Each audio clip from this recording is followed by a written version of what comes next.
نئی زندگی۔ علامات کبریٰ کا ذکر، بڑی علامتیں جو کہ بالکل خرق عادت کے انداز میں ہوگی، جن کا معاملہ جو ہے وہ آپ کے ناپ تول میں نہیں آ سکتا، آپ کی کیمسٹری فزکس اس کا جو ہے وہ نہیں کر سکتی، ادراک ہوگا یہ قیامت کی۔ ان میں نمبر ایک کیا ہے؟ ایک بہت بڑا دھواں آئے گا، پوری دنیا کو لپیٹے گا۔ نمبر دو، دجال کا ظہور ہوگا، جو اپنی خدائی کا دعویٰ لے کر آئے گا اور بنوائے گا۔ اس کے ہاتھ میں ہو جائیں گے، قبضے میں ہو جائیں گے سارے ذرائع پیداوار کے۔ اس کی طرف بھی پہلا قدم اٹھ چکا ہو، ٹرپس کے نام سے معاہدہ ہو چکا ہے۔ کوئی ملک اپنا بیج پیدا نہیں کر سکتا ہو، یہ بیج ہم نے ڈیولپ کیے ہیں۔ ان کے ڈیولپمنٹ سے پہلے تم ایک ایکڑ سے کتنی گندم لیتے تھے، آج کتنی لے رہے ہو؟ کس بنا پر؟ جینیٹکس کا جو کام ہم نے کیا ہے اس کی بنا پر ہو رہا۔ ہاں تو ہمارا حق ہے، اس کی رائلٹی ہمارے پاس آنی چاہیے۔ لہذا صرف ان اداروں سے، ملٹی نیشنل سے خریدا جائے گا بیج، اور بیج بھی وہ دیں گے وہ کہ جس سے جو فصل اگے گی وہ بیج نہیں لا سکتی، وہ بیج کا کام نہیں کر سکتی۔ جیسے آپ کو معلوم ہے کہ آپ کے ہاں جو گوشت کھایا جاتا ہے مرغے کا، تو مرغا وہ جو ہے اس میں، مرغا ہو یا مرغی ہو، اس کے اندر کوئی وہ کیفیت ہی نہیں ہے۔ ان کے انڈے جو ہے ان سے آپ بچے حاصل نہیں کر سکتے، ہے تو انڈا، دیکھنے کو تو انڈا ہے، لیکن وہ بنڈا جو ہے اس سے بچہ تو نہیں حاصل کر سکتے۔ ایسے ہی وہ گندم کا بیج دیں گے، نظر آئے گی گندم، لیکن اس کے اندر وہ صلاحیت نہیں ہے کہ اس سے جو فصل اگے گی اس کا نتیجہ جو ہے وہ بھی آپ لے سکیں۔ یہ ہونا ہے، اللہ جانے، قدم اٹھ رہے ہیں ادھر۔ پھر یہ ہے کہ دابۃ الارض، زمین سے ایک حیوان نمودار ہوگا، زمین شق ہوگی۔ ابھی میں کہہ رہا ہوں خرق عادت ہے، یہ چیزیں وہ نہیں ہیں جو ہماری کسی حساب کتاب میں جو باتیں پہلے آئی ہیں وہ تو حساب کتاب میں آ رہی ہیں، ساری سمجھ میں آ رہی ہیں، ساری چیزیں مشاہدہ ان کا ہو رہا ہے۔ لیکن یہ ہے کہ دابۃ الارض، یہ کہتے ہیں کہ کوہ صفا، اس میں تو نہیں ہے حدیث میں، کوہ صفا پھٹے گا اور اس میں سے ایک حیوان دابہ وہ ظاہر ہوگا، تو اسی لیے فرمایا ہے وَإِذَا وَقَعَ الْقَوْلُ عَلَيْهِمْ أَخْرَجْنَا لَهُمْ دَابَّةً مِّنَ الْأَرْضِ تُكَلِّمُهُمْ، تو ہم اندر سے پیٹ کے چیر کر زمین کے پیٹ کو ایک حیوان کو برآمد کریں گے جو انسانوں سے بات کرے گا، گفتگو کرے گا۔ نمبر 4، طلوع الشمس من المغرب، یہ بھی خرق عادت۔ سورج تو طلوع ہوتا ہے مشرق سے، غروب ہوتا ہے مغرب میں، لیکن اس وقت معاملہ الٹا ہو جائے، یعنی جو کائنات کے اندر جو گڑبڑ ہوگی کچھ سمجھ میں بات آتی ہے کہ یہ معاملہ جو ہے یہ تو اس پورے سولر سسٹم کو اگر بدل دیتے ہیں تو مشرق مغرب ہو جانا، مغرب مشرق ہو جانا، یہ بالکل سمجھ میں آنے والی بات ہے۔ اس کے بعد ہے عیسیٰ ابن مریم کا نزول، جس کے بارے میں آج میں نے گفتگو کی ہے تفصیل سے۔ یہ نزول ہونا ہے، یہ علامات قیامت میں سے حضور نے بیان فرمایا ہے، اور قرآن مجید کی جو اصطلاحات ہیں اس کے حوالے سے میں نص قطعی جو ہے وہ میں آپ کے سامنے رکھ چکا ہوں۔ پھر یاجوج ماجوج کا ایک معاملہ ہے، یہ میں ابھی اس وقت زیادہ اس پر بات نہیں کر سکتا۔ حضرت عیسیٰ علیہ السلام کے نزول کے بعد دو کام ہوں گے، یہودیوں کا قلع قمع ختم، تمام یہود، ایک کام تو یہ ہونا ہے، اور نمبر 2 عیسائیت کا ختم ہو جانا۔ عیسائیت کی نفی کر دیں گے، بھائی میں تم مجھے خدا کا بیٹا بنائے بیٹھے ہو، میں تم خدا کا بیٹا نہیں ہوں، میں تو اس کا بندہ ہوں، رسول ہوں، میں نے تم سے کب کہا تھا کہ مجھے خدا کا بیٹا بناؤ۔ نمبر 2 یہ کہ وہ خنزیر کو قتل کر دیں گے، یعنی یہ تم نے خنزیر کب سے کھانا شروع کر دیا؟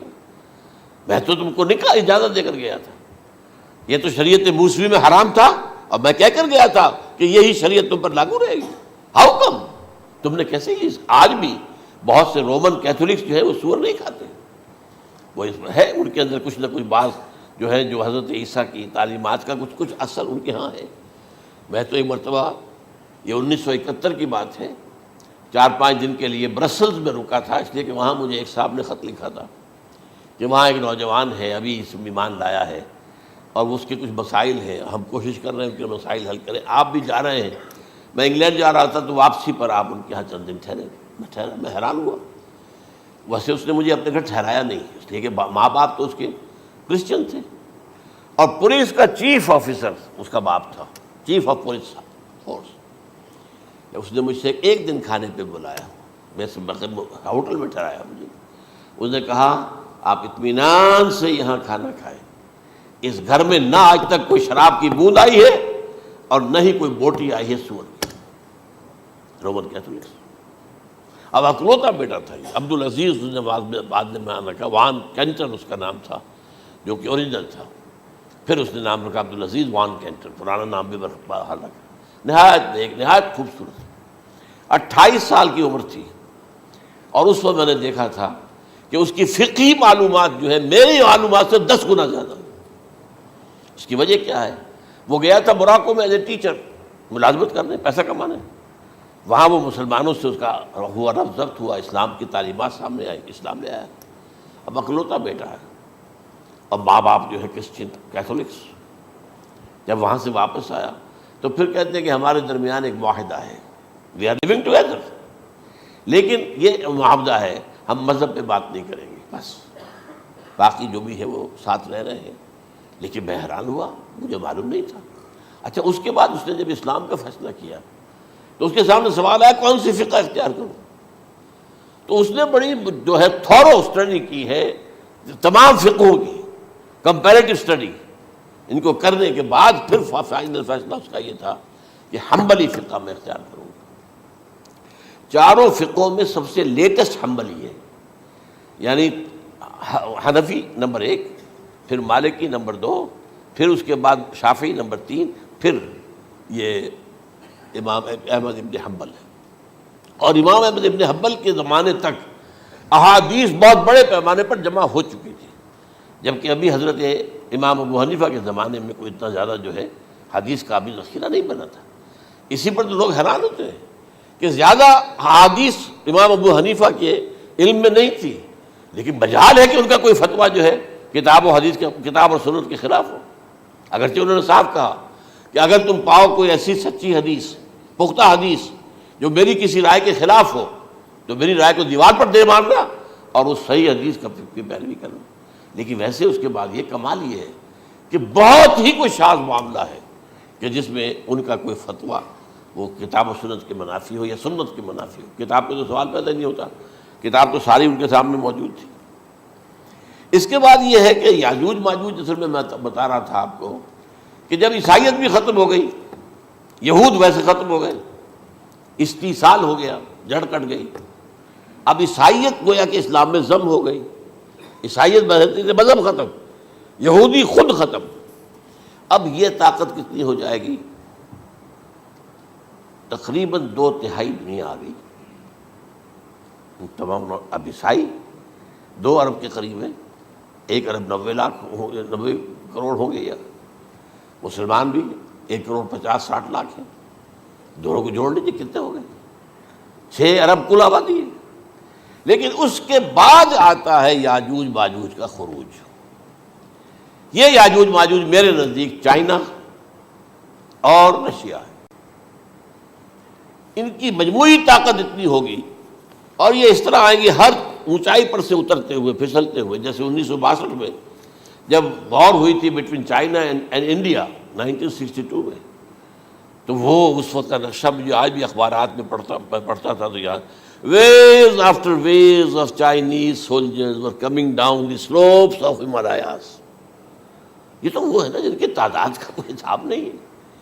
اور رشیا اور یہ مل کر جو ہے، میرا اندازہ یہ ہے کہ جب پہلے ملحمۃ العظمیٰ ہوگی وہ عیسائیوں اور مسلمانوں کے درمیان، اس وقت یہ دونوں پاورز نیوٹرل رہیں گی. لیکن غالباً یہ بات طے کر لیں گی کہ ویپنز آف ورلڈ جو ہے ماس ڈسٹرکشن، یہ استعمال مت کرنا. اگر یہ ویپنز آف ماس ڈسٹرکشن استعمال کرو گے تو ہم میدان میں آ جائیں گے. اس میں وہ جنگ جب ہو چکے گی، پھر حضرت عیسیٰ کو فتح حاصل ہو جائے گی، اور پھر یہ کہ یہودیت ختم ہو جائے گی، عیسائیت بطور مذہب ختم ہو کر اسلام میں ضم ہو جائے گا. پھر وہ 40 برس کا عہد حکومت ہے حضرت عیسیٰ علیہ السلام. لیکن جب یہ فتح ہو جائے گی ان پر، اب یاجوج ماجوج آئیں گے اور اتنی تعداد میں آئیں گے کہ بحیرہ طبریہ جو ہے اس کا سارا پانی پی جائیں گے. یہ تو اگر آپ کو کبھی اندازہ ہو یا کوئی آپ جانیں ان لوگوں کو جو ان چینیوں سے واقف ہیں، وہ کہتے ہیں زمین پر ہلتی ہوئی کوئی چیزوں سے وہ چھوڑی چھوڑ کھا جائیں گے. جہاں وہ جاتے ہیں ایز اے لیبرر، وہاں کے جو سارے کتے ہیں ختم، ساری بلیاں ختم، ہر شے وہ جو سانپ کھاتے ہیں. ہر چیز کھاتے ہیں، اور یہ تمام ایسٹرن کنٹریز کے اندر ہوتا ہے، بڑی ڈیلیشس ڈشز ہیں یہ، سانپ وغیرہ وغیرہ، اور یہ جس طرح کھا جائے، پانی پئے ایک قطرہ نہیں رہے گا اس پر. تو پھر جو ہے اللہ تعالیٰ اس وقت جو ہے اس میں ایک ایسی بیماری پیدا کرے گا، یہ سب مر جائے. یہ معجزے سے ہوگا، یعنی ان کے اوپر فتح جو ہے وہ عام لڑائی کے ذریعے سے نہیں ہوگی، بلکہ اس کے اوپر فتح جو ہوگی وہ اللہ تعالیٰ سے بوجھ، ایک بیماری پیدا ہوگی سب مر جائے گا.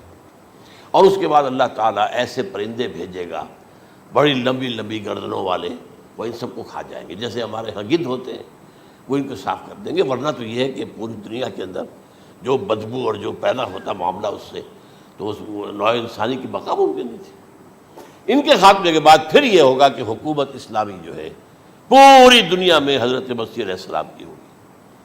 45 برس وہ رہیں گے، اسی میں وہ کہلن بھی آ جائے گا، وہ فی المہد و کہلن جو میں نے شروع میں بیان کیا تھا. اسی میں پھر یہ ہے کہ وہ شادی بھی کریں گے، ان کی اولاد بھی ہوگی، اور پھر ان کا انتقال ہوگا تو حضرت حضور صلی اللہ علیہ وسلم کے حجرے میں، وہیں پر جہاں حضور اور ابو بکر اور عمر رضی اللہ تعالیٰ عنہم دفن ہیں، وہیں پہ ان کو دفن کیا جائے گا.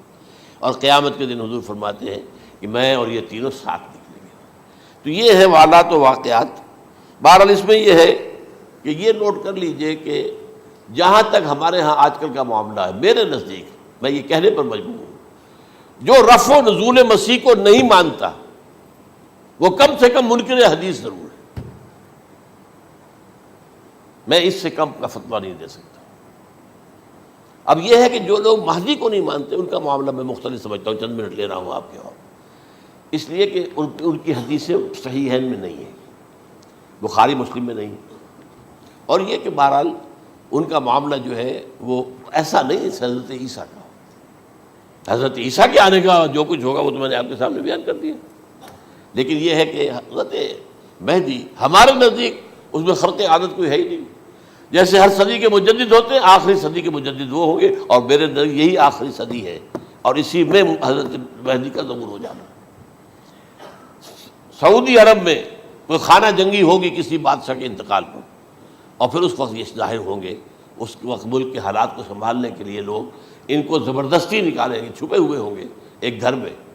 یہ حضرت ام سلمہ رضی اللہ تعالی عنہ کی روایت ہے کہ ایک بادشاہ کے انتقال پر یہ خانہ جنگی ہو جائے گی، اور ایک شخص مدینے سے بھاگ کر مکے میں چھپ جائے گا.